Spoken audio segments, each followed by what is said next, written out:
जय हिंद दोस्तों। आज हम 3 जनवरी 2025 विजन नेशनल को सिम्प्लीफाई करेंगे और वीडियो शुरू करने से पहले हमने जो आपको कल क्वेश्चन दिया था उसके आंसर्स को हम डिस्कस कर लेते हैं। फर्स्ट एंड सेकंड जनवरी के क्वेश्चंस को सारे के सारे पीवाईक्यू हैं तो थोड़ा ध्यान से देखिए। ये क्वेश्चन तो हमने 2-4 दिन पहले भी डिस्कस किया था, सेम टू सेम था। मैं एक्सपेक्ट करता हूँ कि आपको आ गया होगा। ये क्वेश्चन क्या था भाई, कौन कौन से पॉल्यूटेंट हमें ड्रिंकिंग वाटर में मिलते हैं in some parts of India. Okay, तो वी नो राइट कि यूरेनियम कंटेमिनेशन तो होता ही है, हमने ये देखा हुआ है राइट। तो जहां जहां पे 5 है वो तो सही हो गया, मतलब 3 वाले तो सही है। ओके, इग्नोर कीजिए। अब दूसरा मैंने आपको बताया था, ये देखिए यहाँ पे एक है हमारा सेकंड नंबर पे शॉर्बिटॉल या फिर सॉर्बिटॉल। ये जो होता है ना, ये फ्रूट को स्वीट करने में काम आता है, मतलब सॉरी, स्वीट करने में नहीं, जो फ्रूट्स होता है ना वो स्वीट इसकी वजह से होता है क्योंकि इसका नाम कैसा है, शरबत जैसा है ना। तो ये काम भी वैसा ही करता है बट नेचुरली होता है। मतलब अगर ये अच्छा है, फ्रूट्स में हमें देखने को मिलता है, तो ये पॉल्यूटेंट तो नहीं है राइट। तो जहां जहां पे भी आपको 2 मिल रहा है ना, उसको हटा दीजिए। तो ये हट गया और ये हट गया। और आपको पता है कि भाई यूरेनियम तो होता ही है राइट। तो हमारा आंसर डायरेक्टली क्या हो गया, 1, 3 एंड 5। मुझे एक भी जरूरत पड़ी ना, ही मुझे ये इसको देखने की जरूरत पड़ी ना ही इसको देखने की जरूरत पड़ी। सिर्फ ये 2 बेसिस पे ही हमारा पूरा आंसर हो गया। तो ना यूपीएससी अगर आपको हार्ड क्वेश्चन पूछ रहा है ना, उन्हें यूपीएससी को भी पता है ना कि कोई भी बंदा ये फॉर्मल्डिहाइड पढ़ने नहीं बैठा है, उनको नहीं पता है कि ऐसा कुछ भी पढ़ना होता है। तो वो ऐसी कुछ चीज डालता है जिससे आप गैस कर पाओ, इंटेलिजेंट गैस कर पाओ, जैसे ये स्टॉर्बिटॉल राइट। और इवन अभी तो चलिए, तब गैस करने की बात थी, अभी तो हमें पता ही है कि आर्सेनिक भी हमें देखने को मिलता है, फ्लोराइड भी देखने को मिलता है, और यूरोनियम भी देखने को मिलता है। और even in some cases recently ये फॉर्मेडिहाइड भी हमें देखने को मिला है बहुत सारी जगह पे। पर ये पुराना क्वेश्चन है और ना ही ऐसा कोई आंसर सेट हो रहा था ऑप्शन में, इसलिए उसको हम इग्नोर करते हैं राइट। ओके चलिए, अभी नेक्स्ट क्वेश्चन देखिए। Again it was very easy to do. कैसे, देखिए यहाँ पे पहला स्टेटमेंट क्या बताया गया है कि 36% जितना इंडिया डिस्ट्रिक्ट्स का जो ग्राउंड वाटर है वो क्लासिफाइड है ओवर एक्सप्लॉइटेड या फिर क्रिटिकल। यहाँ पे कोई भी आपको डेट लिखी हुई मिल रही है कि भाई एज पर 2016 या फिर एज पर दिस और दिस रिपोर्ट, कुछ भी नहीं है। तो ये जो 36% बोला वो किस बेसिस पे बोला, वी डोंट नो राइट। इसलिए इस जो ये जो स्टेटमेंट दिया है उसको तुरंत ही गलत बोल दो, क्योंकि ये 36 कब का बोल रहा है, 2001 का बोल रहा है या 2021 का बोल रहा है, क्योंकि डेटा तो चेंज होता रहता है। और इतना डेफिनेट डेटा कि डायरेक्ट 36% बोल दिया, ऐसा भी नहीं कि भाई अराउंड 36%, कुछ भी नहीं। उसका मतलब ये स्टेटमेंट गलत है राइट। ये मैं आपको सिखा रहा हूँ।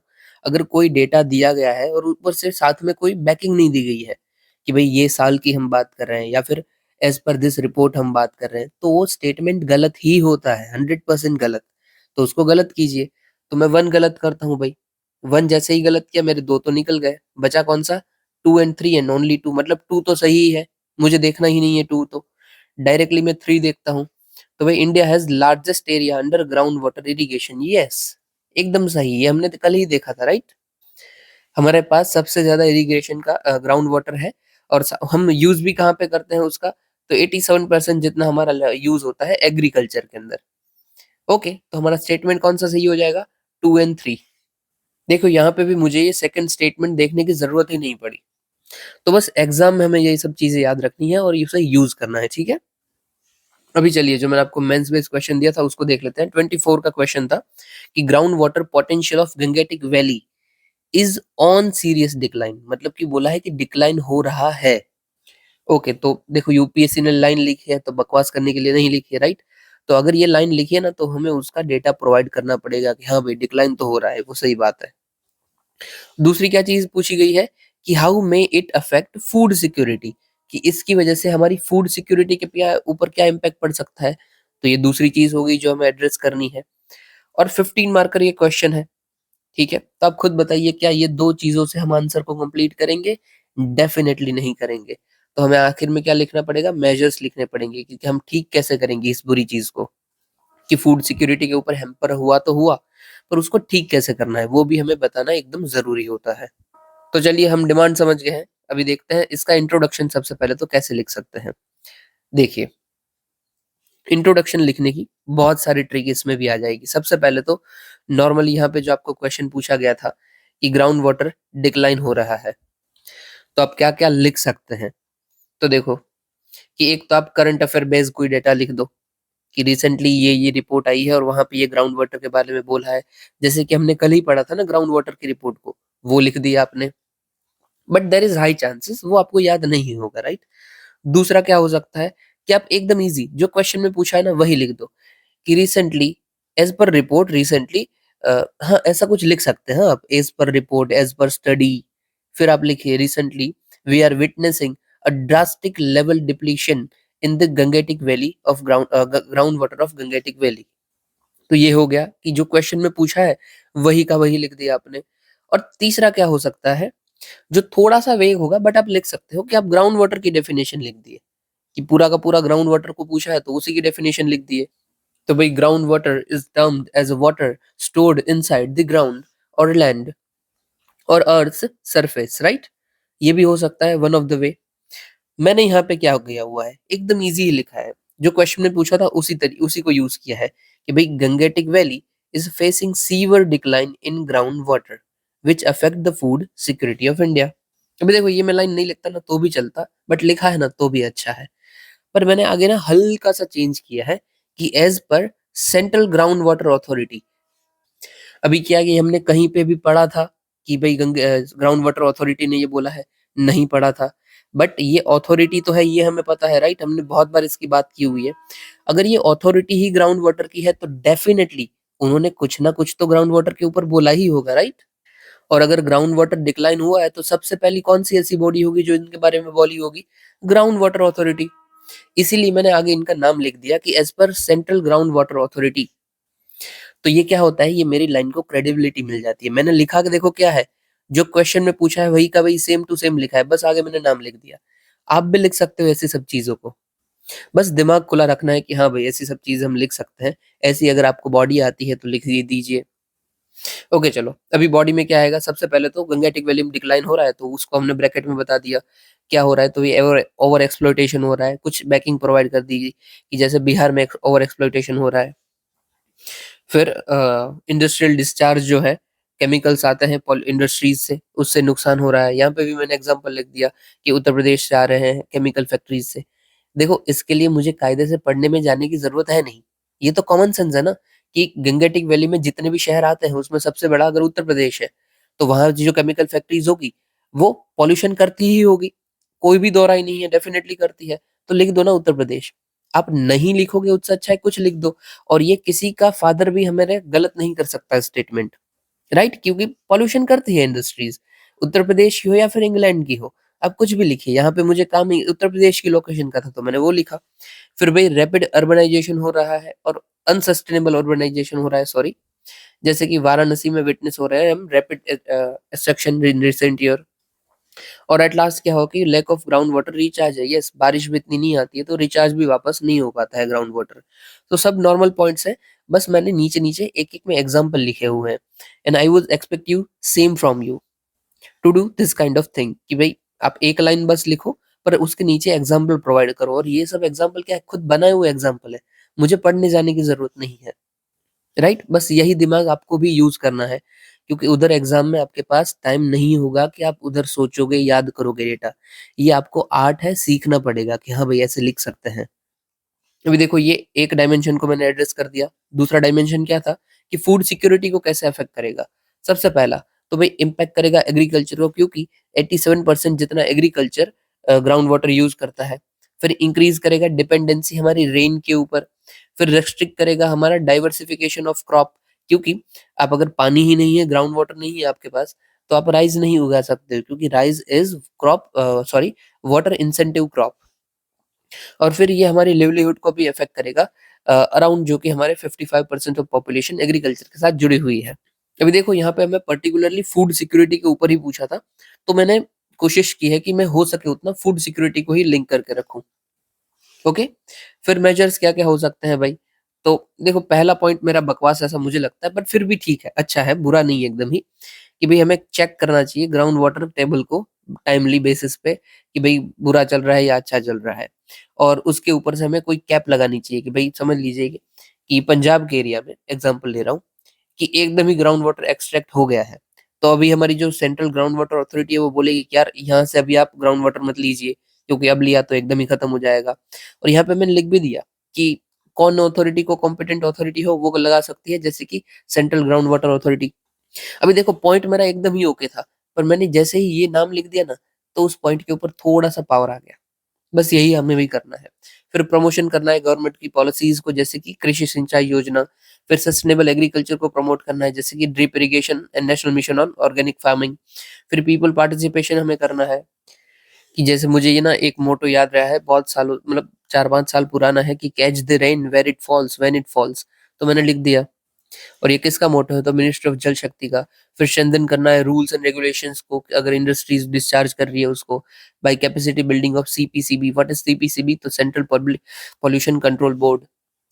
ये सब बॉडीज आपको पता है, तो उसका यूज करना। अभी देखो यहाँ पे ना मैंने लिंकेज किया हुआ है, ये जो प्रॉब्लम्स थे उसी के मैंने सॉल्यूशंस लिखे हुए हैं। जैसे कि इंडस्ट्रीज खराब कर रही थी यहाँ पे, तो मैंने यहाँ पे इंडस्ट्रीज का लिखा कि भाई उसको स्ट्रेंथन करो। फिर यहाँ पे एग्रीकल्चर खराब कर रहा था, मैंने बोला कि एग्रीकल्चर सस्टेनेबल करो आप। और हाँ, ये ना मेरी हल्की सी गलती है कि national mission on organic farming नहीं आता है। ऑर्गेनिक फार्मिंग कंपोनेंट है, बट हमारा नेशनल मिशन है नेचुरल फार्मिंग का। ठीक है, ऑर्गेनिक फार्मिंग का कोई नेचुरल मिशन नहीं है, ये मेरी गलती है। ऐसी गलती पे मार्क्स कटते हैं आपके, ये नहीं करना है, ठीक है। ओके चलिए वापस अभी आगे जाते हैं। कौन सा था पॉइंट? हाँ, फिर देखो इंडस्ट्रियल डिस्चार्ज वो आ गया हमारा। अनसस्टेनेबल अर्बनाइजेशन वो मैंने यहाँ पे लिंक नहीं कर पाया, मैं भूल गया, बट पीपल का पार्टिसिपेशन हमने डाल दिया कि हाँ भाई ये कीजिए। ये हमारा पीपल पार्टिसिपेशन कहाँ पे जाता है? ये ग्राउंड वाटर रिचार्ज के ऊपर, कि ऐसा हम करेंगे तो ज्यादा यूज नहीं होगा और हम रिचार्ज भी कर सकते हैं। ओके चलिए, अभी कंक्लूजन क्या हो सकता है? देखो मेजर्स लिखे हुए हैं, अगर मैं ना लिखूंगा तो चल जाएगा, बट फिर भी मैंने लिख दिया कि by this we can limit the ground water extraction in efficient manner with sustainability and responsiveness. ये ठीक था, इतना अच्छा नहीं था। इससे अच्छा था मैं मतलब छोटा कुछ लिख देता, जैसे कि समझ लीजिए कि मैं ये लिख देता कि बाय दिस मेजर्स, बाय और to conclude, by this we can save lifeline of agriculture. मतलब साइड में आप लाइफलाइन ऑफ एग्रीकल्चर में क्या बोलोगे? Ground water. ये ब्रैकेट में लिखो या कैसे भी लिखो। To protect the food security of India, ये ज्यादा बेटर रहता। उसके इसके थ्रू हुआ क्या? इन शॉर्ट हमने ना लाइफलाइन बता दिया हमारे ग्राउंड वाटर को फॉर एग्रीकल्चर, ठीक है। और इसी दोनों को हमने क्या बता दिया कि ये दोनों क्यों जरूरी है? For the protection of food security. तो ये हमारा पूरा का पूरा कंक्लूजन है, वो पूरे आंसर की समरी होगी। अभी आप बोलोगे तो यार मैंने यहाँ पे क्यों नहीं लिखा था? क्योंकि I was writing in very much hurry. आप ये मेरी राइटिंग से ही पता कर सकते हो कि मैं बहुत जल्दी से लिख रहा था, तब मेरे जो दिमाग में आया तब लिख दिया। अभी मैं पढ़ रहा हूँ तो अभी मुझे ये याद आ रहा है कि यार ऐसा लिखता तो ज्यादा अच्छा रहता। ठीक है, अभी देखो ऐसा भी लिखना कोई बुरी बात नहीं है, बट ये ज्यादा अच्छा है, दैट्स इट। चलिए अभी हम हमारे आज की न्यूज कवर करते हैं। और आज की न्यूज में ना इतना कुछ खास है नहीं, थोड़ा थोड़ा उड़ार के पढ़ने वाला ही है, तो हम वैसा ही करेंगे। चलिए, India submits its fourth binomial report to UNF triple C. Okay, सबसे पहले तो ये कौन से रिपोर्ट की बात कर रहे हैं? तो हमारे रिपोर्ट की बात करें कि क्लाइमेट चेंज के लिए हम क्या क्या बातचीत कर रहे हैं, उसकी रिपोर्ट की बात है। और हमने कहाँ पे भेजा है? तो यूएनएफ ट्रिपल सी में भेजा है। ओके, ये किसने बना के भेजा हुआ है? भाई तो ministry of environment forest climate change ने भेजा हुआ है, as per article 4.1 of UNF triple C. क्या क्या चीजें हमने बोली है कि जो जीएचजी इमिशन है वो हमारा डिक्रीज हुआ है बाई 7.9%, मतलब ऑलमोस्ट 8% इन 2020 कंपेयर टू 2019। और स्टेट अगर हम देखें सेक्टर वाइज की कहाँ से इमिशन सबसे ज्यादा होता है, तो एनर्जी से सबसे ज्यादा होता है 75% जितना। ये आपको याद रखना है, ठीक है। ये दोनों आपको काम आएगा, अपना कोई भी आप आंसर लिख रहे होगा ना, डायरेक्टली आप लिंक कर सकते हो। फिर भाई इमिशन इंटेंसिटी है जीडीपी की, वो रिड्यूस हो गई हमारी बाई 36%, बहुत ही अच्छी बात है। ये इमिशन इंटेंसिटी क्या होती है? समझ लीजिए कि जीडीपी में हमारा अगर 100 रुपये आ रहा है, तो उसके सामने कितने हम कार्बन रिलीज कर रहे हैं, दैट्स इट, जीडीपी इंटेंसिटी। मतलब समझ लीजिए 100 रुपए के सामने, 100 रुपए कमाने के सामने अगर हम 30 कार्बन रिलीज करते, इमिट करते, ठीक है, तो हमारी जीडीपी इंटेंसिटी क्या हो जाती? 30%। अभी हम 36% तक पहुंच गए हैं, तो हमारा क्या है? तो 36% जितना हमारा कार्बन इमिशन हो रहा है। Okay great.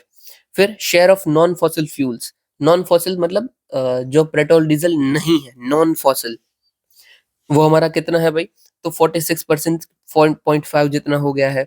फिर जनरेशन ऑफ कार्बन सिंक वो भी हमारी बढ़ गई है कि 2.29 बिलियन जितनी हो गई है, क्योंकि हमने ज्यादा पेड़ पौधे लगाए हुए हैं, दैट्स इट। और एट लास्ट जो हमारा ट्री कवर है, मतलब फॉरेस्ट एंड ट्री कवर है, वो भी 25% के आसपास चल रहा है। ओके, इजी है। क्यों भाई इतना अच्छा हम क्यों कर पाए हैं? ये देखो सब अच्छे अच्छे पॉइंट है ना, हम क्यों कर पाए हैं अच्छा अच्छा। तो भाई नेशनल स्कीम्स है हमारी, जैसे कि पीएम सूर्यघर, मुफ्त बिजली योजना, national bio energy programme, E bus programme, then we have lifestyle for environment movement. ये तो मैं बहुत कोट करता हूँ हर जगह पे, तो आपको पता ही होगा। फिर CDRI, collision for disaster resilient infrastructure, की कोई भी डिजास्टर रहता है उनके सामने हम मजबूत रह पाए। फिर इंटरनेशनल सोलर अलायंस है, ये भी आपको पता है क्या है। फिर ग्लोबल बायोफ्यूल अलायंस है, अगेन हम इसमें क्या बात करते हैं कि बायोफ्यूल का यूज कीजिए, ठीक है। ओके, तो ये सब ना आपको याद रखना है। देखो इनिशिएटिव तो हमें हमेशा बोलता हूँ कि इनिशिएटिव आपको सब के सब याद होने चाहिए, क्योंकि पता नहीं कौन सा इनिशिएटिव कब कब पूछ लिया जाए प्रीलिम्स के अंदर। और ये भी आप जो इनिशिएटिव होते हैं उसको हर जगह पे यूज कर सकते हो, तो वो भी आपको काम आएगा। और दूसरा क्या है, देखो यहाँ पे देखो ये ना जिस तरीके से लिखा है ना, इसको अभी आंसर में हम यूज करेंगे। मैं कोशिश करूंगा कल परसों के आंसर से ही मैं इसको यूज करना शुरू कर दूं। हम ये तो बहुत बार करते हैं कि कोई भी ऐसे हेडलाइन लिखी और फिर उसके जो पॉइंट्स होते हैं ना उसको ऐसे लिखते हैं, ठीक है। ये उसका उल्टा है, देखो यहाँ पे जो डायग्राम बताया हो ना, ये उसका उल्टा है। किस तरीके से है, अभी मैं इसको डिस्क्राइब करूंगा आपको। इस तरीके से लिखा हुआ है, और हम भी कर सकते हैं। हम अभी मैं डेफिनेटली यूज करूंगा ना, कल परसों वाले आंसर में आपको बताऊंगा कैसे यूज कर सकते हैं। ये जो डायग्राम में लिखा हुआ है इसी तरीके से हम अपना भी बनाएंगे और इस तरीके से लिखेंगे। इससे हमारा पेज बहुत अच्छे से यूटिलाइज हो जाएगा और थोड़ा यूनिक भी दिखेगा। तो अगर आप कहीं पे भी ऐसी कोई डिजाइन दिख रहे हो ना, तो उसको पेपर से साथ जोड़िए कि हाँ भाई हम पेपर में भी इतना इजीली लिख सकते हैं और दिखेगा भी अच्छा। चलिए अभी नेक्स्ट न्यूज़ देखते हैं कि हमने कंपेयर किया है अपना school education with some developed countries का एजुकेशन। देख लीजिए क्या रिपोर्ट आया है भाई। पहले तो किसने किया है वो बड़ी बात है भाई। तो ये किसने किया है, तो release by confederation of Indian industry. और हाँ भाई उससे पहले ये देखो क्यों जरूरी है ऐसा सब में जो डेटा बोला, GHG मिशन ये वो। ये क्वेश्चन डायरेक्टली पूछा गया है कि COP26 में जो इंडियन आउटकम जो अपना प्लेज दिए थे उसमें से क्या क्या हम कर पा रहे हैं, उसका क्या चीजें चल रही है। तो ये आपका PYQ का पार्ट है। तो आपको ध्यान देना है कि ऐसे क्वेश्चन आ सकते हैं कि अभी पूछ लिया जाए कि इंडिया का भाई क्या चल रहा है, हम क्या क्या इमिशन कम करने के लिए किए हैं, तो आपको इसको डायरेक्टली यूज करना है, ठीक है। अभी वही देखते हैं कि भाई एजुकेशन को जो कंपेयर किया है उसमें क्या चीजें चल रही है। तो देखो इंडिया का एजुकेशन, सबसे पहले तो लर्निंग मेथोडोलॉजी जो है, हम थियोरी में ज्यादा फोकस करते हैं, रॉट लर्निंग में काम करते हैं। जबकि बाहर वाले जो लोग हैं वो इंक्वायरी बेस्ड काम करते हैं, जैसे कि ऑस्ट्रेलिया या फिर USA, जो कि क्रिएटिव लर्निंग में फोकस करता है। फिर आगे देखें तो हम कंटिन्यूअसली इवेल्युएट करते हैं कि कितना आ गया है, वो टेस्ट लेते हैं या फिर पीरियोडिक एक्टिविटीज कुछ रखते हैं, कोई एग्जाम हमारा आ जाता है। जबकि ऑस्ट्रेलिया, UK और वहाँ पे ऑनगोइंग इवेल्युएशन होता है कि जैसे जैसे चल रहा है वैसे वैसे टेस्ट लिया जा रहा है। कोई आपको प्रोजेक्ट दिए जा रहे हैं कि समझ लीजिए कि मैंने कोई क्लाइमेट चेंज के ऊपर पढ़ा है और उसकी कुछ चीजें पढ़ी है कि इस तरीके से हम सॉल्व कर सकते हैं, तो मुझे प्रोजेक्ट दिया जाएगा कि चलो ये सॉल्व करके दिखाइए आप प्रोजेक्ट में। हमारे यहाँ पे वो थोड़ा-सा लैग करता है, ठीक है? इवन कोई-कोई स्कूल में होता है अभी-अभी, तो अभी अच्छा हो गया है, बट पहले बहुत ही लैग करता था। फिर हम GDP का कितना शेयर भई खर्च करते हैं, तो 2 से लेकर 3% जितना, 3% आप लिख सकते हो, ठीक है? अराउंड 3%। जबकि बाहर के कंट्रीज़ में ऑस्ट्रेलिया में 5.5 है और चाइना में भी 4%, तो हमसे ज़्यादा है। 1% बहुत ज़्यादा होता है GDP का, तो बहुत अच्छा है। फिर इंटीग्रेशन ऑफ टेक्नोलॉजीज़, तो हमारा स्वयं पोर्टल है जहाँ पे ऑनलाइन कोर्सेज़ सारे अवेलेबल है। और फिर स्मार्ट क्लासरूम भी, ये बहुत अच्छी चीज़ है। आप एक बार ये इसको ट्राई कीजिएगा। कोविड के दौरान मैं देख रहा था कि हाँ भाई ऐसा है और काम भी अच्छा करता है। जबकि विदेश के कंपेयर में हमारा ज़्यादा अच्छा है ये। जैसे कि स्वीडन है, उन्होंने भी किया हुआ है कि नेशनल डिजिटाइजेशन स्ट्रेटेजी। हालाँकि उनकी अच्छी है, बट हमसे अच्छी नहीं है ये भी। हमारा डिजिटाइजेशन बहुत ही अच्छा है, we are king of digitisation. Okay, अभी देखो इसमें पॉइंट्स आपको क्या-क्या याद रखने हैं। अगर अच्छे पॉइंट आते हैं, तो आप ये डिजिटाइजेशन लिख दोगे, ठीक है। इवन ये भी सब लिख ही सकते हो, उसमें कोई दिक्कत नहीं है कि भई टेस्ट करवाएँ ये वो। बट बुरे में क्या लिखोगे? जीडीपी, कि हम जीडीपी में अच्छा शेयर नहीं है हमारा in compare to other nations. फिर लर्निंग मेथोडोलॉजी की बात करें तो हम सिर्फ थ्योरी में प्रैक्टिस थ्योरी पे फोकस करते हैं, ना कि एक्टिविटीज या फिर प्रोजेक्ट में। ठीक है। अभी चैलेंजेस क्या क्या है हमारे यहाँ पे, क्यों ऐसा हो रहा है? तो रीजनल डिस्पेरिटीज है, जैसे कि केरला में तो बहुत अच्छा एजुकेशन है, बट वही जब आप कंपैरिजन त्रिपुरा में देखते हो, त्रिपुरा तो नहीं कहना चाहिए, बिहार में देख लीजिए, तो वहाँ पे बहुत कम एजुकेशन है। हालांकि आईएएस आईपीएस ज्यादातर हमें उधर से देखने को मिलता है, बट जो पॉपुलेशन बेस्ड होता है वहां पे हमें कम देखने को मिलता है, ओवरऑल कम है। फिर जेंडर गैप्स हमें देखने को मिलता है, लड़कियां कम पढ़ रही है, लड़के ज्यादा पढ़ रहे हैं। रूरल अर्बन इनइक्वालिटीज देखने को मिलती है। लर्निंग आउटकम्स में इश्यूज देखने को मिलते हैं। फिर हमने कल भी देखा था कि सेकेंडरी एजुकेशन है, वहां पे ड्रॉप आउट ज्यादा है, जल्दी लोग छोड़ देते हैं। एज वेल एज जो 21st सेंचुरी में स्किल्स की जरूरत है वो भी हमारे यहाँ पे इतने नहीं मिलते हैं, इसीलिए हमारा बंदा डबल ग्रेजुएशन भी कर ले, पोस्ट ग्रेजुएशन, फिर भी अनएम्प्लॉयड रह पड़ा होता है, उन्हें कुछ नहीं आता होता है। और ये हार्श रियलिटी है, यहाँ पे पोस्ट ग्रेजुएशन के बाद भी पर्सन को पता नहीं होता है कि मुझे पास स्किल क्या है, कुछ भी नहीं है। उन्हें फिर जॉब करनी है, तब जाके उन्हें एक्सपीरियंस आएगा और तब पता चलेगा अच्छा ये काम ऐसे होता है, ये तो कभी सिखाया ही नहीं था हमारे यहाँ पे। तो ये हमारा मेन लूप होल है। फिर रिकमेंडेशन क्या है भाई? तो हमें बजट बढ़ाने की जरूरत है, 6% जितना तो कर दो भाई। फिर डिजिटल एजुकेशन पे और फोकस करने की जरूरत है, जहाँ पे लूप होल्स है उसको और अच्छा कीजिए। जैसे कि शुरू में जब हमने डिजिटल एजुकेशन शुरू किया ना, तो चल रहा था तो अच्छा, बहुत अच्छा। पर जो उनके टीचर्स हैं, उनको ये चीज़ें नहीं आ रही थी कि कैसे हम अडॉप्ट करें, कैसे चीज़ों को ज़्यादा बच्चों को ईज़िली समझाएँ। फिर भी हमने इम्प्लीमेंट करने की ज़रूरत है न्यू एजुकेशन पॉलिसी 2020, हालाँकि कर रहे हैं। मध्य प्रदेश की बहुत सारी स्कूलों में ये इम्प्लीमेंट हो चुकी है ऑलरेडी, पर और जल्दी से कीजिए। फिर वही करिकुलम फ्रेमवर्क के ऊपर आप काम कीजिए, जो आपकी पढ़ाइयाँ होती है हमेशा वो अच्छी नहीं होती है, तो उसके ऊपर थोड़ा-सा काम कीजिए और स्किल बेस्ड लर्निंग पे ऊपर फोकस कीजिए। फिर इनइक्वालिटीज़ है उसको एड्रेस करना है, जैसे कि स्वीडन ने डिसेबिलिटी इंक्लूसिव फ्रेमवर्क बनाया है। फिर पेडागोगिकल चेंजेस करने हैं, पेडागोगिकल मतलब जो शुरुआती फेज़ में बच्चे पढ़ते हैं, उसमें चेंजेस करना है कि टीचर के साथ इंटरैक्टिव मेथड्स लाइए, ताकि उनके पास क्रिटिकल थिंकिंग डेवलप्ड हो, साथ ही साथ उनका जो एनवायरनमेंट हो जिसमें वो पढ़ रहे हैं, वो भी डायनामिक रहे। अभी यहाँ पे तो इश्यू वही है कि टीचर ही उतना समझदार नहीं होता है कि वो बच्चों को ये अंडरस्टैंडिंग सब बता पाए। ओके, चलिए नेक्स्ट न्यूज़ कवर करते हैं कि government is constitutes working group for revision of current series of WPI wholesale price index. अभी के लिए हमारा जो होलसेल प्राइस इंडेक्स चल रहा था, वो चल रहा था 2011-12 के ईयर के अकॉर्डिंग, ठीक है? अभी हम उसको बोल रहे हैं 22-23 के अकॉर्डिंग हम करेंगे। इससे पहले बहुत चेंज हो चुके हैं, 52-53, 61, 70, 81, 91 और लास्ट में 2011, अभी होगा 2020। सबसे पहले तो क्या है भाई, डब्ल्यूपीआई है क्या, वो बता देते हैं, तभी ही आपको समझ आएगा आखिर। तो आपको पता है ना, आपने सुना ही होगा कि भाई होलसेल में ये चीज़ मुझे मिल गई। हम जो लेते हैं वो रिटेल होता है नॉर्मली। वो जो दुकानदार है वो जिधर से माल ले रहे हैं, अपना गुड्स ले रहे हैं, वो होता है होलसेल। तो होलसेल लेवल पे जो प्राइस की मूवमेंट होती है, उसको हम अगर मेज़र करते हैं कि कितना चेंजेस आ रहा है उसकी होलसेल की प्राइस में, उसी को हम बोलते हैं डब्ल्यूपीआई, होलसेल प्राइस इंडेक्स, ठीक है? इसके अंदर फिक्स्ड बास्केट ऑफ गुड्स होते हैं, मतलब फिक्स कर लिया जाता है कितनी ही चीज़ें रहेंगी और वही होती है। यहाँ पे आपका टैक्स भी इंक्लूड हो सकता है और कोई डिस्ट्रीब्यूशन कॉस्ट लगती है तो वो भी इंक्लूड हो सकता है, ठीक है? क्या डब्ल्यूपीआई के अंदर हम सर्विस को काउंट करते हैं? तो नहीं भाई, डब्ल्यूपीआई के अंदर सर्विसेज नहीं आती है और मल्टीपल काउंटिंग भी हो सकती है, ठीक है? प्रेजेंट है, मल्टीपल हो सकती है कि मैंने पहले कहीं पे होलसेल देखा है और कुछ गुड्स है, यहाँ पे फिर मैं कुछ और देख रहा हूँ, तो इट इज़ पॉसिबल। और थोड़ी एक्स्ट्रा इन्फॉर्मेशन ले लेते हैं, जो कि नीड है, मैंने यहाँ पे डाला हुआ है, यहाँ से देख लीजिए।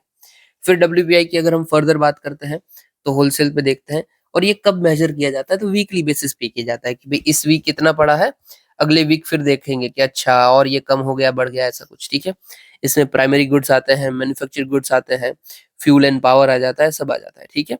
इसको हम usually first stage of inflation भी बोलते हैं। ये आपको याद रखना है, ठीक है? प्रीलिम्स में डायरेक्टली आएगा, उधर हम कंफ्यूज हो जाएंगे, तो ऐसा नहीं हो सकता है। फिर डब्ल्यूपीआई को रिलीज कौन करता है भाई? So it is release by office of economic affairs, sorry affairs नहीं, एडवाइजर, ठीक है? ये किसके अंदर काम करते हैं, ऑफ इकोनॉमिक एडवाइजर? तो department of industrial policy and promotion, जो कि किसके अंदर फर्दर काम करती है, तो ministry of commerce and industry के अंदर काम करते हैं।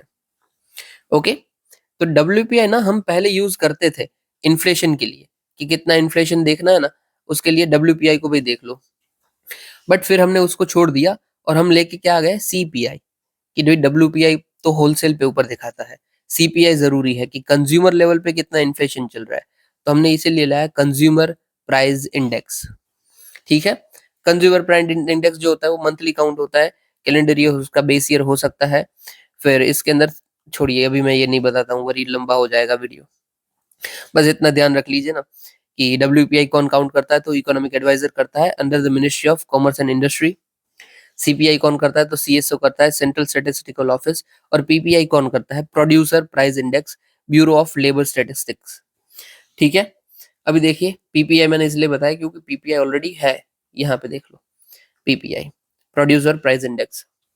तो जैसे ये होलसेल पे दिखाता है, तो ये कहाँ पे दिखाएगा, तो ये प्रोड्यूसर लेवल पे दिखाता है, domestic producer of goods and services. यहाँ पे इनडायरेक्ट टैक्सेस को हम एक्सक्लूड करते हैं और सर्विस को इंक्लूड करते हैं, साथ ही साथ मल्टीपल यहाँ पे जो काउंटिंग होती है वो एब्सेंट होती है।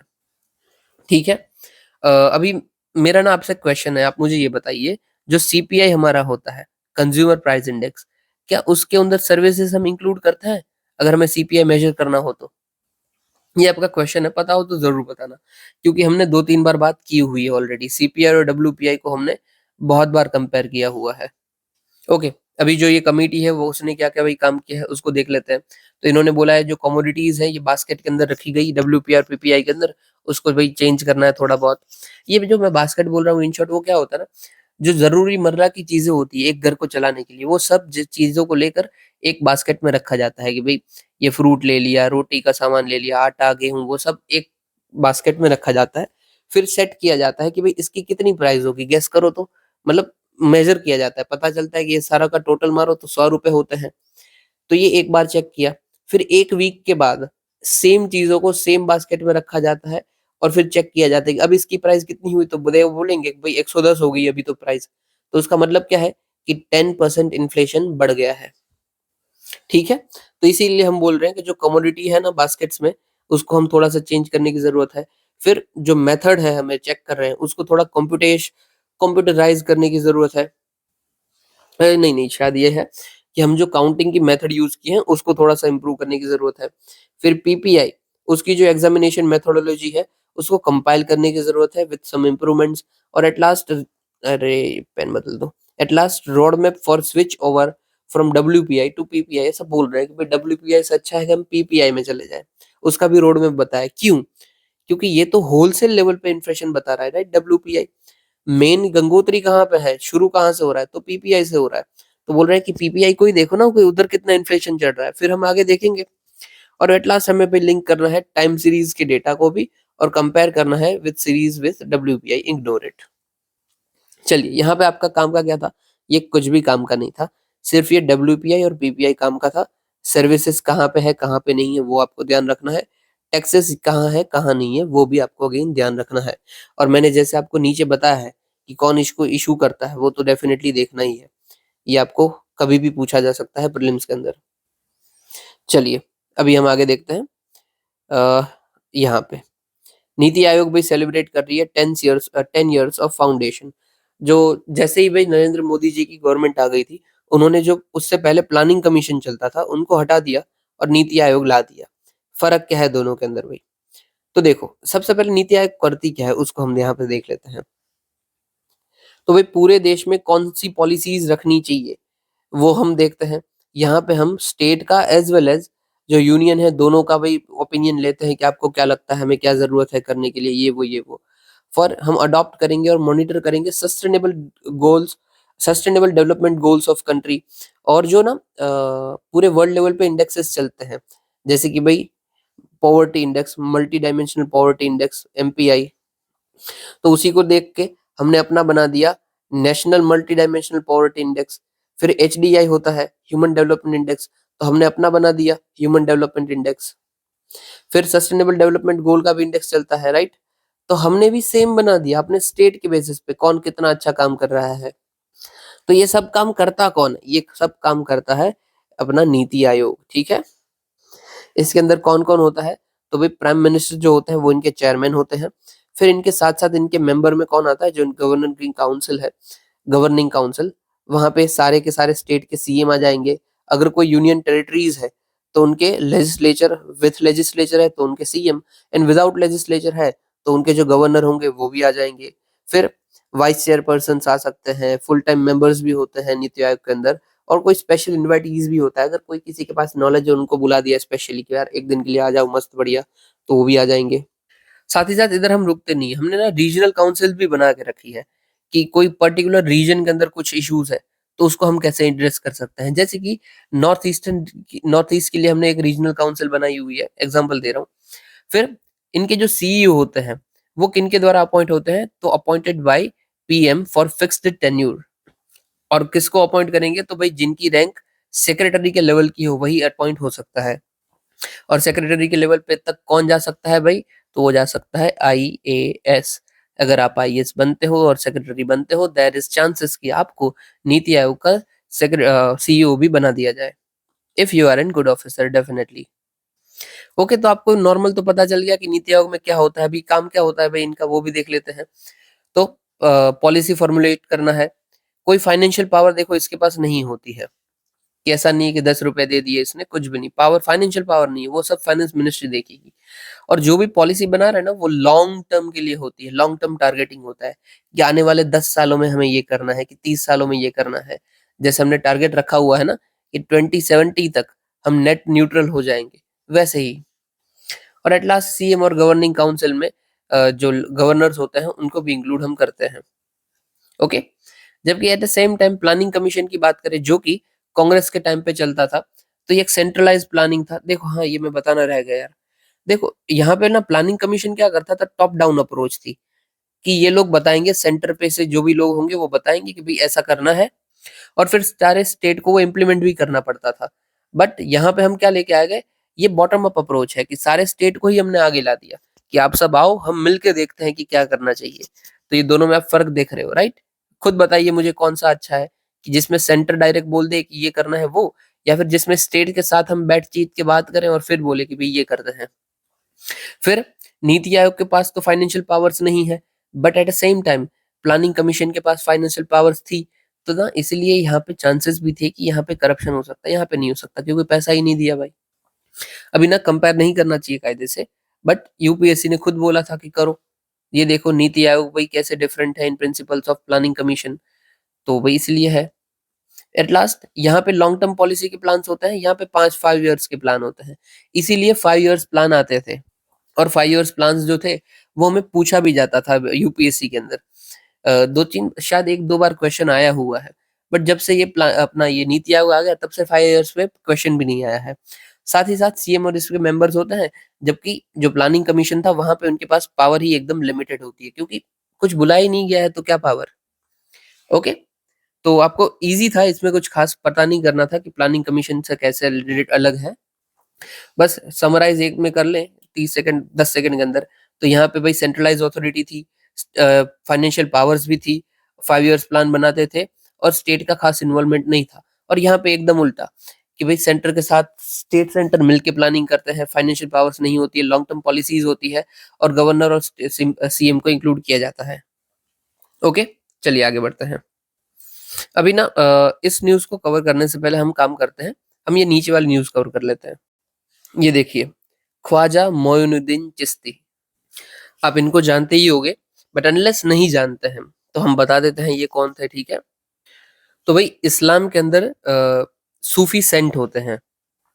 जैसे हिंदुइज्म के अंदर बहुत सारे गुरु आ गए कि भाई आदि गुरु शंकराचार्य हो गए, रामानुजाचार्य हो गए, वैसे ही इस्लाम के अंदर भी जो गुरु आते थे उनको सूफीज बोलते थे। मैं आपको थोड़ा सा समझाता हूँ नीचे, यहाँ पे पहले न्यूज कवर कर लेते हैं फिर हम नीचे जाते हैं, वरना थोड़ा कंफ्यूजन हो जाएगा। सबसे पहले तो ये जो ख्वाजा मोइनुद्दीन चिश्ती थे, उनकी डेथ एनिवर्सरी के ऊपर हम एक फेस्टिवल मनाते हैं, जिस फेस्टिवल को बोला जाता है उरस। ये कहाँ पे मनाया जाता है, तो अजमेर के अंदर मनाया जाता है। क्यों अजमेर के अंदर मनाया जाता है, क्योंकि वहां पे ही ख्वाजा मोइनुद्दीन चिश्ती की टोम है, उनकी दरगाह है, राइट? बहुत फेमस दरगाह है अजमेर की दरगाह, आपको पता ही होगा, बट स्टिल थोड़ा इनके बारे में देख लेते हैं। तो भाई ये चिश्ती इन हेरात अफगानिस्तान के अंदर इनका बॉर्न हुआ था। ये चिश्ती ऑर्डर को एस्टैब्लिश किए इन सूफिज्म इन इंडियन सबकॉन्टिनेंट, ठीक है? ये चिश्तिया ऑर्डर या फिर चिश्ती सिलसिला, एक्चुअली सिलसिला बोला जाता है, यहाँ पे ऑर्डर लिखा है। फिर इनके डिसाइपल कौन कौन थे बड़े बड़े, तो ख्वाजा कुतुबुद्दीन बख्तियार काकी, निजामुद्दीन औलिया एंड नसरुद्दीन चराग। इनके फीचर्स क्या, वैल्यूज क्या क्या थी, सॉरी, तो ये कम्युनल हार्मनी में मानते थे और spiritual satisfaction for all and humanity. अभी ना मैं हम कायदे से डिस्कस करते हैं एक्चुअली ये है क्या। पूरा का पूरा सूफीज्म ही डिस्कस करेंगे हम, पर्टिकुलरली रिलेटेड टू चिश्ती सिलसिला। यहाँ पे आ जाइए पीछे, ये देखिए सूफी मूवमेंट। तो ध्यान, ये कहाँ से आता है, सबसे पहले तो ये हमारा एंशियंट हिस्ट्री का पार्ट है एंड साथ ही साथ ये हमारा कल्चर का भी पार्ट है, ठीक है। तो एंशियंट एंड कल्चर, तो भाई वर्ड सूफी मूवमेंट, उसमें सूफी का मतलब ही क्या होता है, देखो तो अरेबिक में सूफी का मतलब होता था वुल, ठीक है। जो सिंपल क्लॉथ्स पहने जाते थे तो उनको वुल बोला जाता था। साथ ही साथ सूफी का मतलब प्योरिटी भी होता है, ठीक है। यहाँ पे जो सूफी मूवमेंट में यूज होता है ना वर्ड, वो है प्योरिटी। ऐसा बोला जाता है कि जो पर्सन सूफी है वो डायरेक्टली कम्युनिकेट कर सकता था विथ गॉड, ठीक है। और क्यों कर सकता था, तो उनकी एस्थेटिक प्रैक्टिसेस की वजह से, ठीक है। साथ ही साथ जो सूफीज्म है, उस शब्द का मतलब क्या होता है, जिसको हम तसव्वुफ भी नाम से जानते हैं, जो कि इम्फेसिस करता है सेल्फ रियलाइजेशन के ऊपर, टॉलरेंस के ऊपर, righteousness and universal love for all के ऊपर। अगर हम सूफी मूवमेंट के सबसे पहले सूफी सेंट की बात करें कि कौन सबसे पहले सूफी सेंट थे, तो वो थे बेगम राबिया बशेरा फ्रॉम इराक। ओके, इतना काफी है। अभी ना पहले आप मेन फिलोसॉफी समझ लीजिए, सूफी मूवमेंट की फिलोसॉफी क्या थी। तो इस्लाम का बॉर्न होता है, मतलब इस्लाम की शुरुआत होती है अराउंड 6th सेंचुरी, ठीक है।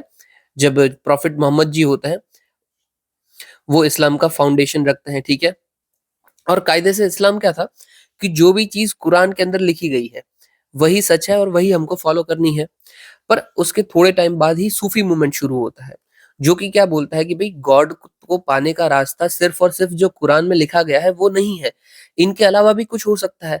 फॉर एन एग्जाम्पल, सूफीज बात करते थे कि हम बाय म्यूजिक गॉड को पा सकते हैं, कि हम बाय पेंटिंग्स गॉड को पा सकते हैं, कि गॉड के पास जा सकते हैं, हम उनके साथ बातचीत कर सकते हैं।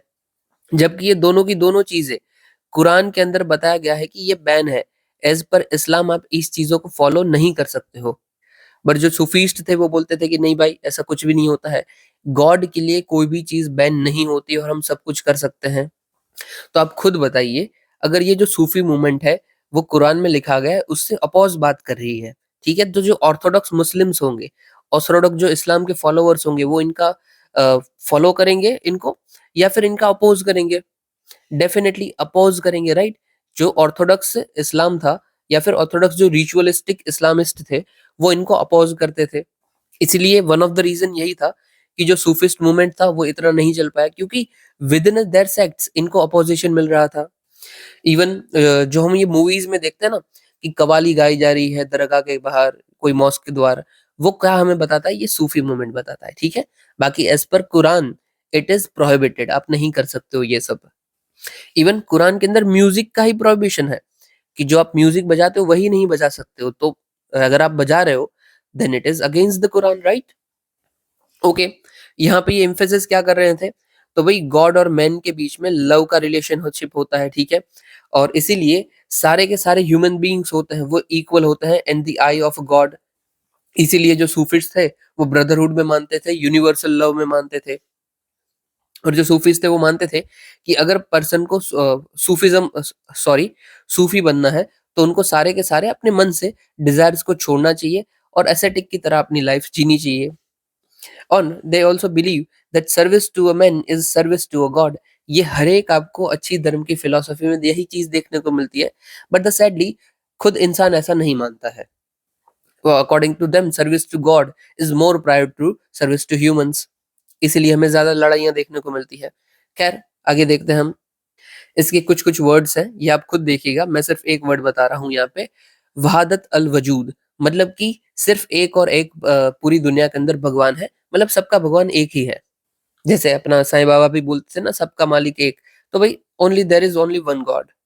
बाकी देखो अलग अलग और भी वर्ड दिए गए हैं, जैसे सम्मा। तो आपने ये देख रहा होगा ना म्यूजिक के अंदर, भाई आपने क्षमा बांध दिया, तो ये क्या होता है, डांस और म्यूजिक के थ्रू पूरा माहौल बना देना, वो क्षमा होता है।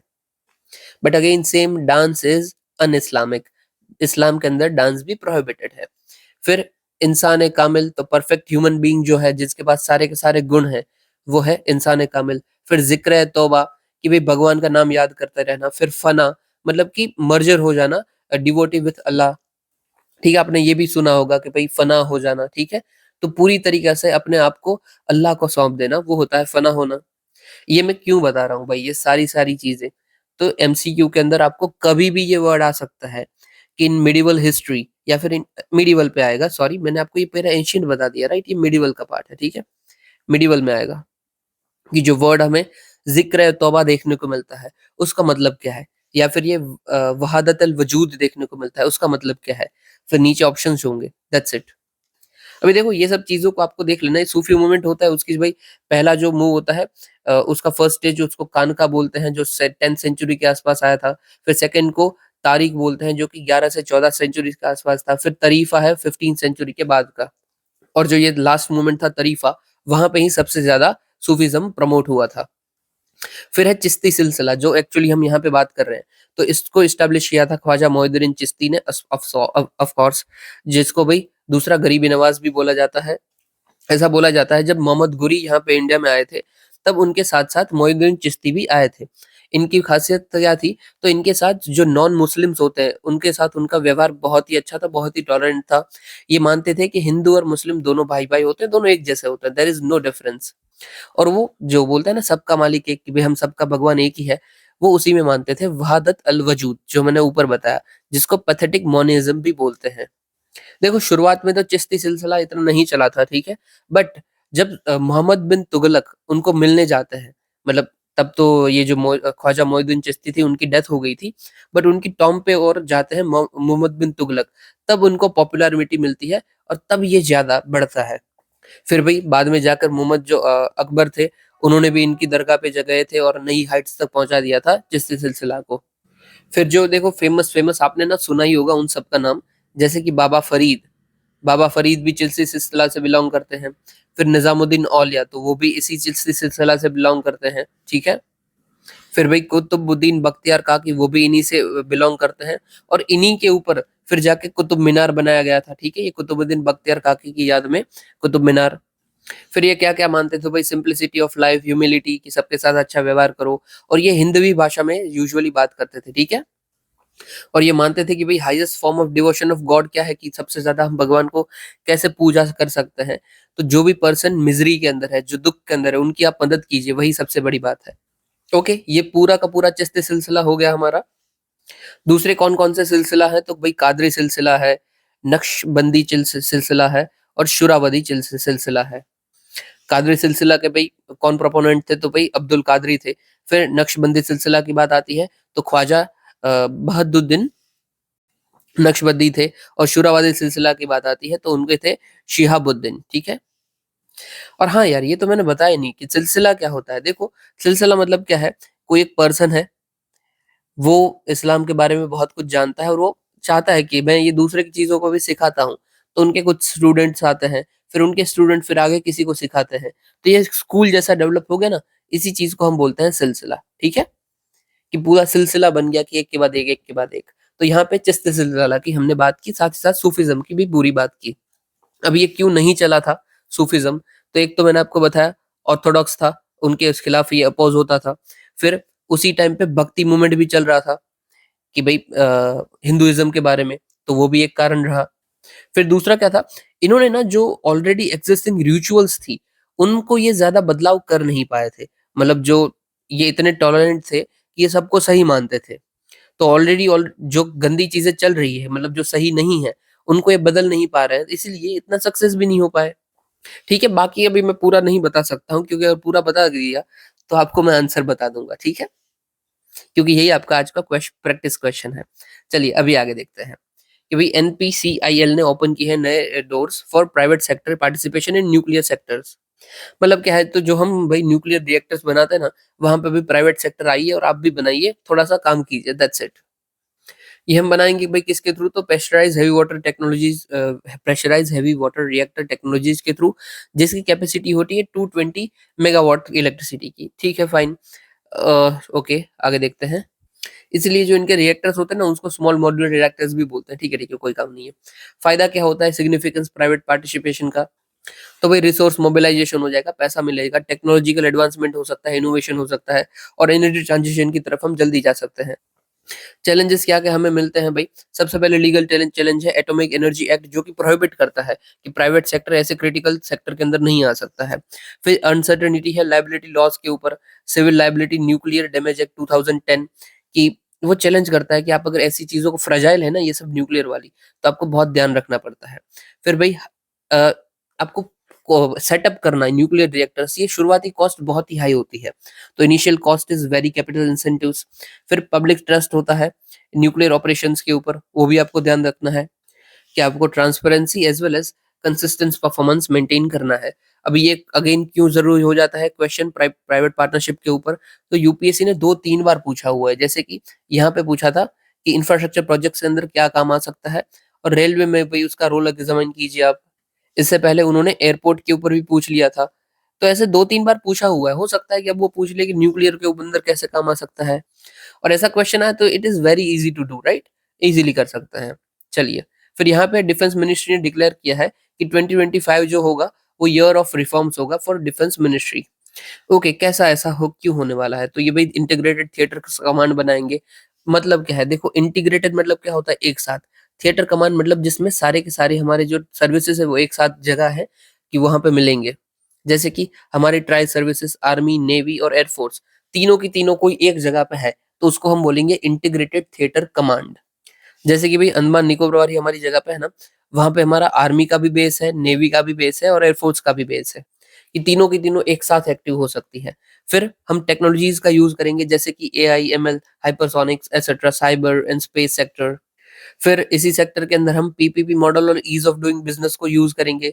फिर कोलैबोरेट करेंगे in silos with civil military coordination and joint operational capabilities with inter service cooperation and trainings, ये हम ऑलरेडी करते भी हैं। और एट लास्ट हम अपने defence exports and research and development को भी बढ़ाएँगे। ये अभी भी हम करते हैं, ये सब वही बात है और अच्छा करेंगे। ऐसा समझ लीजिए कि इन्होंने रिज़ॉल्यूशन लिया है 25 के लिए डिफेंस को कैसे बढ़ाना। हम क्या-क्या इनिशिएटिव लिए हैं भई डिफेंस को बढ़ाने के लिए, तो प्राइवेट और एमएसएमई के पार्टिसिपेशन के लिए हमने आईडेक्स स्कीम बनाई है, innovation for defence excellence scheme. फिर हमने भई सृजन पोर्टल बनाया है, सृजन पोर्टल में क्या होता है कि प्राइवेट सेक्टर खुद आए और वो भी बताए कि यार इस सेक्टर में ऐसे हम काम करेंगे तो अच्छा रहेगा, ठीक है? हमें सेल्फ रिलायंस में फ़ायदा मिलेगा क्योंकि वो मेन फ़ोकस ही क्या है? Self reliant initiatives. फिर हमने एफडीआई पॉलिसी को भी ईज़ किया है, जैसे कि ऑटोमेटिक रूट के थ्रू 75% जितना आ सकता है और 100% जितना आ सकता है गवर्नमेंट रूट के थ्रू। एक्सीलेंट। दोनों में फ़र्क क्या है? तो भई गवर्नमेंट रूट मतलब गवर्नमेंट की परमिशन से और ऑटोमेटिक रूट मतलब बिना गवर्नमेंट की परमिशन से। मतलब कि आपको कायदे से क्लीयरेंसेस नहीं लेने पड़ेंगे, आप ऐसे भी आ सकते हो। बाकी गवर्नमेंट की वॉच तो आपके ऊपर हमेशा है ही है। ओके, अभी हम ना शॉर्ट न्यूज़ को कवर करते हैं। अगेन, सेंडरनी वाइल्ड लाइफ सेंचुरी। तो भाई रिसेंटली फ़ॉनल सर्वे हुआ था सेंडरनी वाइल्ड लाइफ सेंचुरी से। फ़ॉनल मतलब कि जो पेड़-पौधे होते हैं ना उसको फ़ॉनल बोलते हैं। सॉरी उल्टा बोल रहा हूँ। फ़ॉनल मतलब जो अपना ये कोई एनिमल्स हैं, उन सबको हम फ़ॉनल बोलते हैं और फ्लोरा जो होता है, वो होता है हमारा पेड़-पौधे, ठीक है? तो अभी सर्वे में हमें क्या-क्या पता चला तो भी butterfly, butterfish ornaments, other wild life centuries हमने वो वाइल्ड लाइफ को देखा, ठीक है। फिर ग्रेट इंडियन हॉर्नबिल्स को, फिर पीकॉक को, ओके। अब ये सेंट्रली वाइल्ड लाइफ सेंचुरी के अंदर हमें क्या-क्या पता चल रहा है? तो सबसे पहले ये कहाँ पे है? तो ये अगस्थमाला बायोस्फीयर रिजर्व के अंदर है। इसका नाम सेंडरनी क्यों है? तो यहाँ पे ना हमें एक स्पीशीज़ देखने को मिलती है गूटा ट्रावनकोरिया, ट्रावनकोरिका या फिर चैन कुरुंजी। ये क्या है? इन शॉर्ट ये ट्री की स्पीशीज़ है। आप देख सकते हैं अगर फ़ोटो आपको देखना हो तो कहीं पे। इसी के ऊपर से इनका नाम सेंडरनी रखा है क्योंकि वहाँ पे उनको सेंडरनी भी बोला जाता है। फिर यहाँ पे क्या-क्या आता है? तो भाई सेंडरनी रिवर आती है, सेम इसीलिए सेंडरनी है।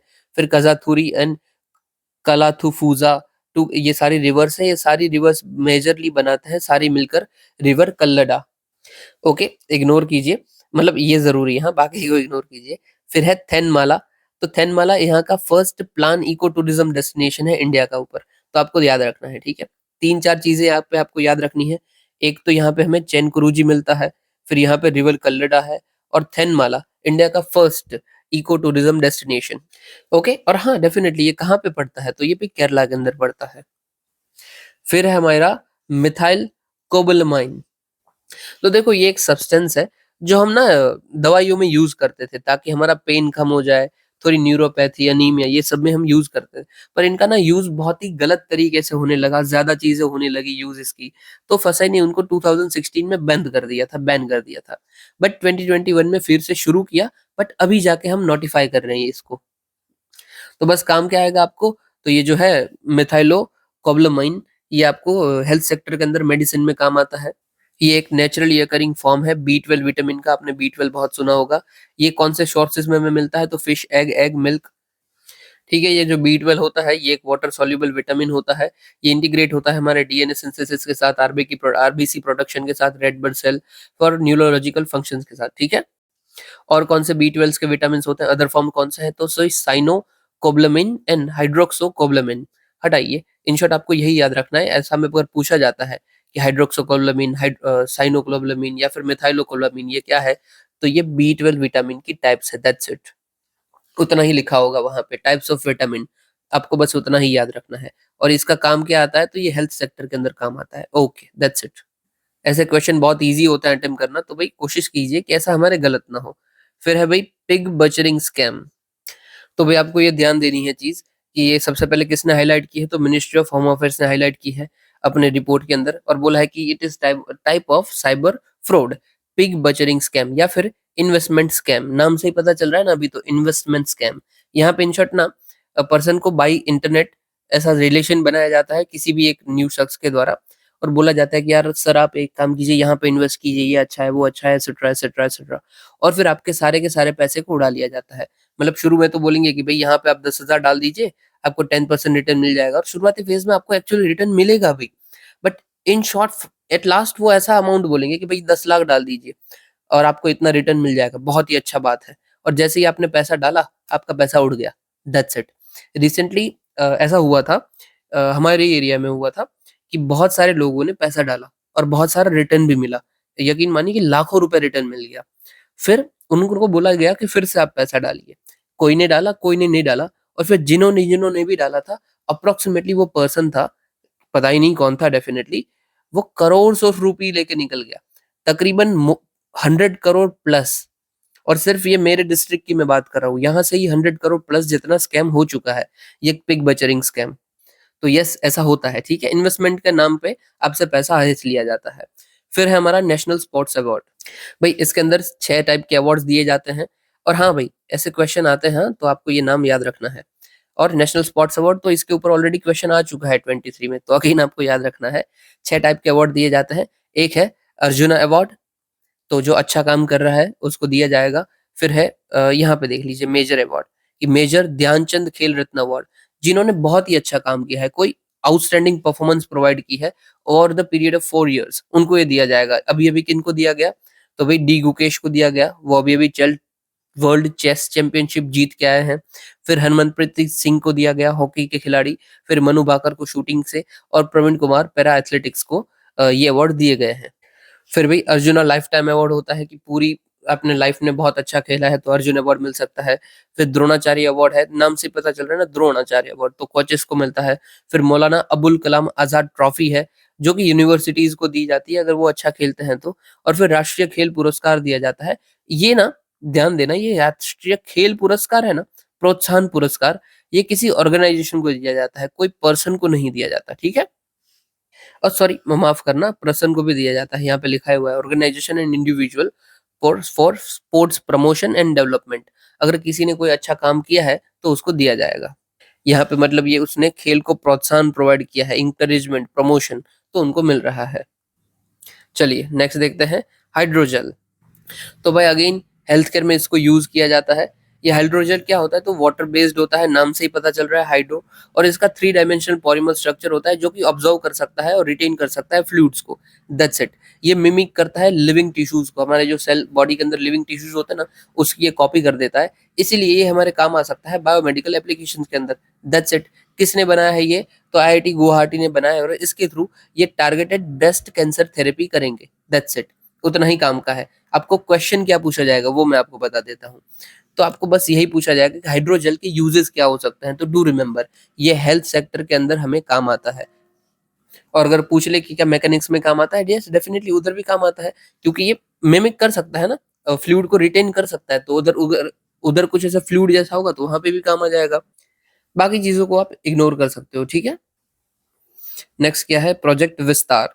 तो देखो, विस्तार नाम को थोड़ा सा खोल दो, पता चल जाएगा। Virtually integrated system to access agriculture resources, नाम से ही पता चल गया कि हाँ भाई एग्रीकल्चर रिसोर्सेज को एक्सेस करने की बात चल रहा है। तो ये नेटवर्क्स होते हैं जो स्टेट अपने तरीके से डिवाइड डेवलप करेंगे, ठीक है। हर एक स्टेट का अलग होगा, फिर जाके ये एक जगह पे इंटीग्रेट हो जाएगा। आप ये प्रोजेक्ट विस्तार डाउनलोड करो और इंटीग्रेटेड ले लो। यहाँ पे डिसेंट्रलाइज्ड डेटाबेस आपको रेडीमेड मिलेगा। इसके थ्रू आप डिसीजन मेकिंग और रिसोर्स यूटिलाइजेशन इजीली कर पाते हो। फायदा क्या होगा, एक आपको हाई क्वालिटी एडवाइजरी सर्विस मिल जाएगी, वैल्यूडेशन हो सकता है और रेलेवेंट गवर्नमेंट स्कीम का भी फार्मर्स फायदा उठा सकते हैं। इन शॉर्ट, प्रोजेक्ट विस्तार इज रिलेटेड टू एग्रीकल्चर के रिसोर्सेज का मोबिलाइजेशन एंड यूटिलाइजेशन। और ये कौन डेवलप करेगा इसका नेटवर्क को, तो भाई स्टेट डेवलप करेगा अपने एंड से, ठीक है, स्टेट। आगे, राइट टू प्रॉपर्टी। देखो, राइट टू प्रॉपर्टी पहले हमारा फंडामेंटल राइट हुआ करता था अंडर 19 क्लॉज 1 क्लॉज एफ के अंदर और आर्टिकल 31 के अंदर। फिर हमने इसको हटा दिया क्योंकि बहुत सारे डिस्प्यूट हो रही थी, हमने देखा हुआ है, राइट। जैसे कि भाई चंपकम दोयराजन केस, सबसे पहला केस चंपकम दोयराजन, फिर भाई सज्जन सिंह केस, फिर गोलकनाथ केस, गोलकनाथ, और फिर हमारा लास्ट केशवानंद भारती केस। ये सारे के सारे केस क्यों हुए थे, इन लोगों की जमीन ली जा रही थी गवर्नमेंट के द्वारा, और ये अपोज कर रहे थे कि यार मेरे पास फंडामेंटल राइट है, ये वायलेट हो रहा है, ऐसा सब।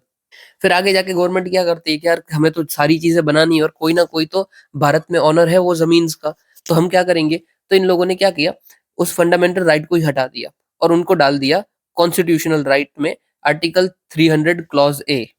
अभी देखो, इसका मतलब क्या है। सबसे पहले तो अमेंडमेंट कौन सा था, तो 44th अमेंडमेंट एक्ट 1978, और ये आर्टिकल 301 के अंदर डाल दिया गया। अभी उसका मतलब क्या है कि ये फंडामेंटल राइट तो नहीं है हमारा, ठीक है। पर क्या ये राइट भी नहीं है, डेफिनेटली है ना यार। कॉन्स्टिट्यूशन के अंदर तो लिखा गया ना, तो इसका मतलब ये है कॉन्स्टिट्यूशनल राइट, क्योंकि कॉन्स्टिट्यूशन में है तो ये कॉन्स्टिट्यूशन राइट है। और अगर मेरा कोई जमीन ले जाता है तो मैं क्या कर सकता हूँ, मैं केस कर सकता हूँ। उसका मतलब क्या है, ये एक लीगल राइट भी है क्योंकि मैं केस कर सकता हूँ ना। और क्या ये सिर्फ सिटीजन को मिलता है या फिर कोई बाहर वाला है उसको भी मिलता है, तो सबको मिलता है। अभी कोई विदेश का बंदा है, उधर यहाँ पे प्रॉपर्टी लेके रखा है और फिर उसके ऊपर मैं हथिया लूं वो प्रॉपर्टी को, तो वो क्या करेगा, कुछ नहीं कर सकता क्या, डेफिनेटली कर सकता है। वो कोर्ट में केस करेगा कि मेरी जमीन थी और भाई युवराज ने हथिया ली है। सो भाई नो पर्सन, मतलब वेदर इट इज सिटीजन और foreigner, no person shall be deprived of his property by authority of law. मतलब गवर्नमेंट चाहे तो कर सकती है, बट उसका भी उन्हें कंपनसेशन देना पड़ेगा। चलिए, तो एट लास्ट ये कॉन्स्टिट्यूशनल और लीगल राइट है। फिर है रिवर गोमती। तो भाई रिवर गोमती को अच्छा करने के लिए इंडियन आर्मी की एक भाई फोर्स बनाई है हमने, composite ecological task force, that's it. Main इसका काम क्या रहेगा, तो ये national mission on clean Ganga है, उसके अंदर काम करेगी और जो गोमती रिवर है उसको अच्छा करेगी। ये गोमती का ओरिजिन क्या है, तो गोमत ताल इनका ओरिजिन है, जिनको फूलनार झील भी बोला जाता है। कहाँ से ओरिजिन होता है, तो वे पिलभित डिस्ट्रिक्ट यूपी के बाजू से ओरिजिन होती है। ये ट्रिब्यूटरी है गंगा की, डेफिनेटली। और बाद में जाके ये गंगा को कहाँ मिलती है, तो गाजीपुर डिस्ट्रिक्ट के अंदर मिलती है, यूपी में। इसकी ट्रिब्यूटरीज कौन सी है, तो भाई कथीना और साइन की ट्रिब्यूटरी है। मेजर सिटीज यहाँ पे कौन सी पड़ती है, तो लखनऊ और जौनपुर पड़ती है।